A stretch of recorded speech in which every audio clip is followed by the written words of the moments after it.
Hello students, very good morning to all of you and welcome to the VL Academy. How are you all? I hope you will be fine. So let's begin today lecture. Today we are going to talk about Keeping Quiet, Pablo Neruda. In this poem, the poet visualizes a state of comfortable inertia where he wishes for pleasant idleness and relaxation away from the frantic rat-faced destructive activities and futile wars. He wishes for a profound silence and stillness that would alleviate the sadness caused by lack of self understanding and the threat of self destruction, and which would build up a sense of togetherness. Let's begin the poem. Now we will count to 12 and we will all keep still. The poet begins with counting 12, urging everyone to be still. Poet बोल रहा है कि 12 तक count करेंगे और सब लोग बिल्कुल शांत खड़े रहेंगे. We will not do anything. He choose 12 for several reasons. उसने 12 तक काउंटिंग काफ़ी रीजन्स की वजह से चूज की है. 12 hints at the 12 hours of a day which rules our life. 12 दिन के 12 घंटों को शो करता है जो कि हमारी लाइफ को रूल करते हैं. 12 घंटों पे ही 12 आवर्स पे ही हम अपने लाइफ के most of all work complete करते हैं. 12 refers to 12 zodiac signs believed to be the controlling forces of our lives. 12 यहाँ पर एस्ट्रोलॉजिकल साइंस को भी शो करता है जो कि हमारे बहुत सारे जीवन में जो भी चीज़ें घटती हैं उनको कंट्रोल करते हैं. 12 refer to 12 months of a year and if we believe numerology it's the digit of peace and prosperity. तो 12 जो है वो मंथ्स को भी रेफ़र करता है कि 1 ईयर में 12 महीने होते हैं और ये न्यूमरोलॉजी में पीस एंड प्रॉस्पेरिटी का नंबर होता है. If you believe on that 12 even may be aimed for a preparation for all to be ready to plunge into the state of silence. 12 M हो सकता है प्रिपरेशन के लिए कि हम तैयार हो जाएं, हम उस साइलेंट स्टेट पे जाने के लिए तैयार हो जाएं, शांत रहने के लिए तैयार हो जाएं. इसलिए भी 12 इम्पॉर्टेंट होता है. For once on the face of the earth let's not speak in any language. Let's stop for 1 second and not move our arms so much.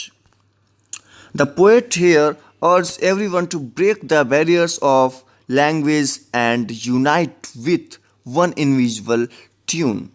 Poet बोल रहा है कि हम सब जो बात करने का बैरियर है उस पे ब्रेक लगा दें, उसको वहीं पर स्टॉप कर दें और एक इनविजुअल टोन में एक दूसरे के साथ खड़े हो जाएं, शांत हो जाएं.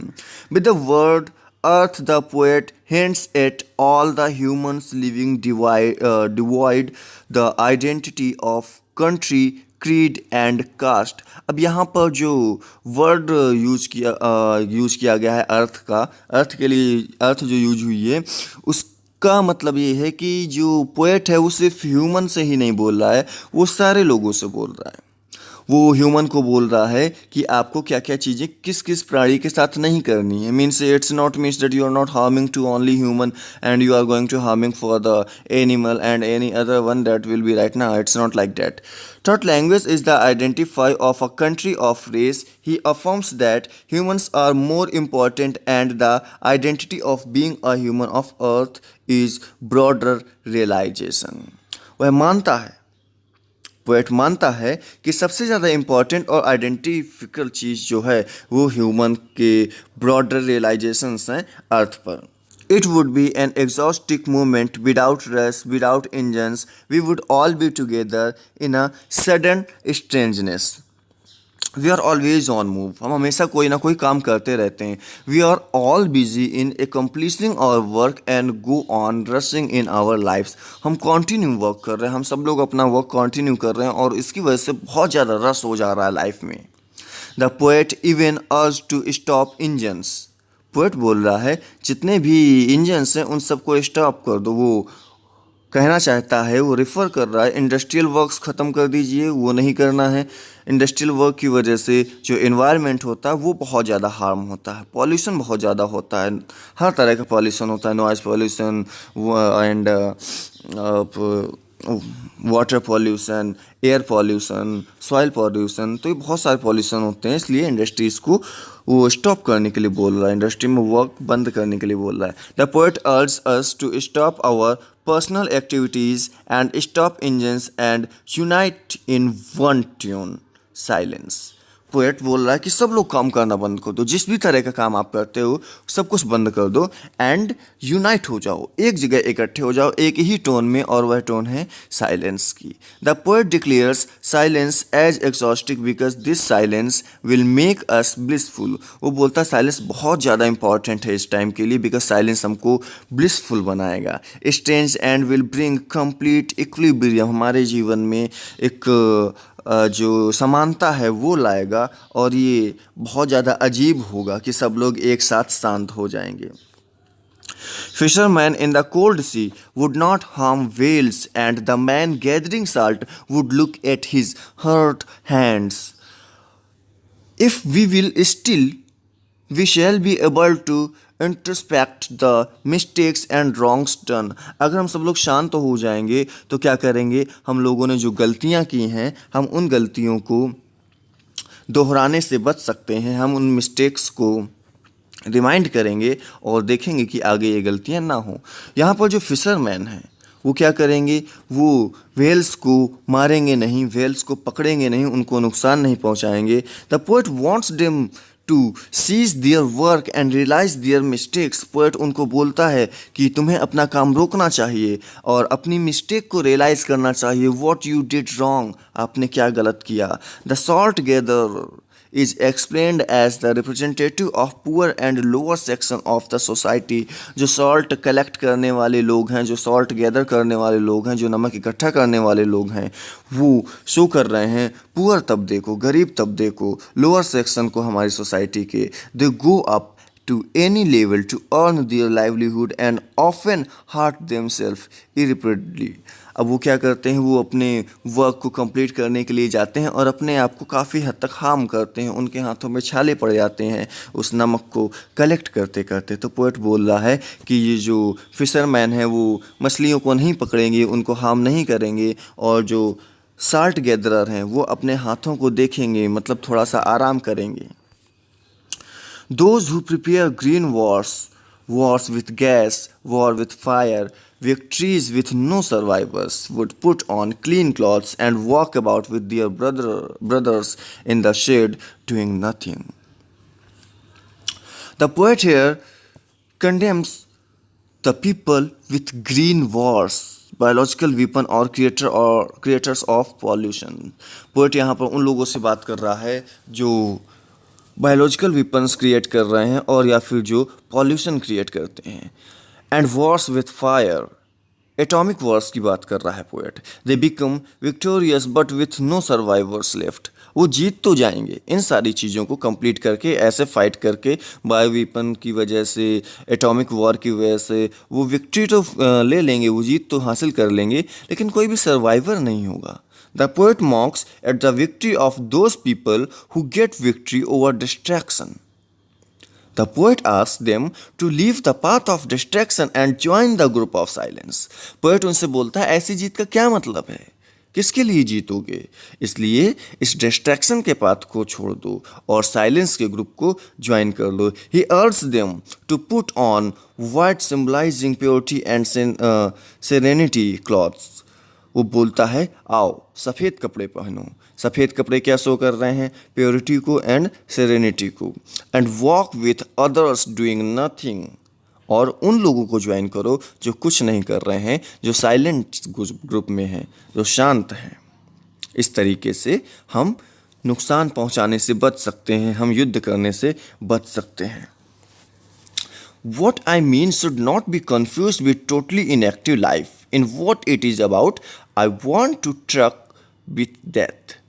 अब पोएट इसमें क्या कहना चाह रहा है वो देखते हैं. The poet here warns us that his message of silence should not be confused with totally inactive or inertia. अब पोएट क्या कह रहा है, पोएट ये बोल रहा है कि उसके इनएक्टिव होने का मतलब डेथ से नहीं है. उसके इस साइलेंस मैसेज का मतलब डेथ से नहीं है कि आपकी डेथ हो जाएगी तो क्या होगा, सब लोग शांत हो जाएंगे। नहीं, बिल्कुल ऐसा नहीं है। He further clears that his message does not have any affinity with death, even his message is aimed at the way of living. उसका मैसेज है जो जीवन आप जी रहे हो उसको दूसरी तरफ ले जाना, उसको शांति की ओर ले जाना। He wants us to stop a while and feel the calmness so that a positive introspection is done। वो बोलता है कि इस चीज़ को फील करने की आवश्यकता है, जो भी आपने किया हुआ है इस चीज़ को फील करने की आवश्यकता है और आपको शांति की तरफ जाने की आवश्यकता, कामनेस की तरफ जाने की आवश्यकता है, जिसकी वजह से आप एक पॉजिटिव एनवायरनमेंट को क्रिएट कर सकें और वहाँ पर आप अपना जीवन अच्छे से बिता सकें सब लोगों के साथ में, एक दूसरे के साथ। सो if we were not so single minded about keeping our life moving and for once could do nothing, perhaps a huge silence might interrupt this sadness of never understanding ourselves and of treating ourselves with death. Perhaps the earth can teach us as when everything seems dead and later proves to be alive।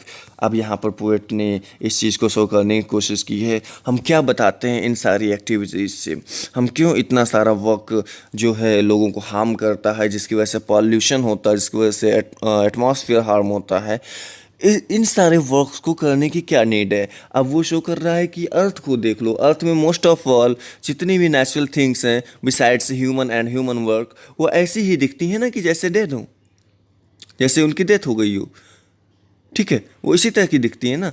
But जब उनका work होता है उस time पे वो अपना work show करती हैं और अपने आप को इस चीज़ में रेफर कर रही हैं कि वो एलाइव हैं, राइट। अगर हम किसी ट्री की बात करें, वो तो किसी को हार्म नहीं करता है, वो तो हमेशा हर सबके लिए हेल्पफुल होता है। किसी रिवर की बात करें, वो किसी को हार्म नहीं करती है।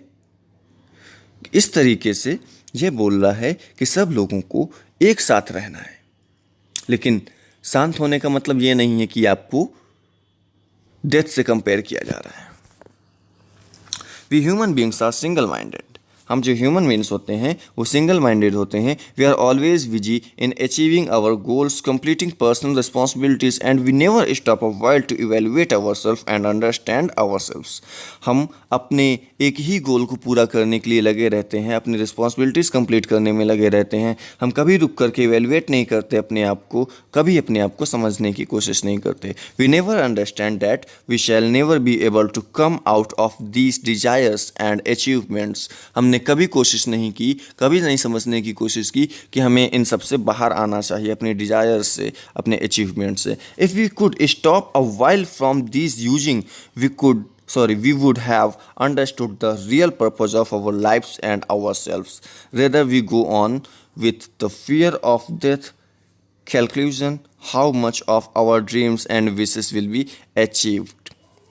हमें इन सब से ऊपर उठने की कोशिश करनी चाहिए, हमें रियल पर्पस को फाइंड आउट करने की कोशिश करनी चाहिए। हम जब डेथ के पास हों तो हमारे पास ये माइंड में कैलकुलेशन ना हो कि हमारी कितनी इच्छाएं पूरी हो चुकी हैं और कितने ड्रीम्स अभी भी रिमेनिंग हैं। तो इन सब से ऊपर उठने के लिए पोएट बोल रहा है कि आपको अपने अचीवमेंट्स एंड डिजायर्स को छोड़ करके और ऊपर आना पड़ेगा, और इसके लिए आपको सबसे पहले शांत होना पड़ेगा। और शांत होने के लिए पोएट बोलता है he will count till 12।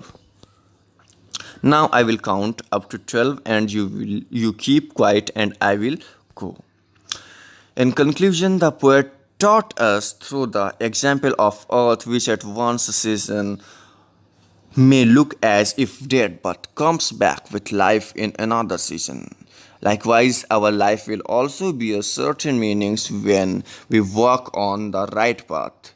Introspecting in silence, in the last two lines, the poet leaves us to introspect as if he himself has gone through the same। अब पोएट कह रहा है कि लास्ट में सिर्फ मुझे यही कहना है कि जिस तरीके से पेड़ होते हैं, ट्री होते हैं, अर्थ की और बहुत सारी चीज़ें होती हैं, वो एक सीज़न में लगभग ऐसा लगता है कि उनकी डेथ हो गई है। जैसे ऑटम का सीज़न आता है तो ट्रीज़ की जो लीव्स होती हैं वो गिर जाती हैं और ऐसा लगता है ये पेड़ ख़राब हो गया, ये पेड़ ख़त्म हो गया, ये इस पेड़ की डेथ हो गई, इस ट्री की डेथ हो गई।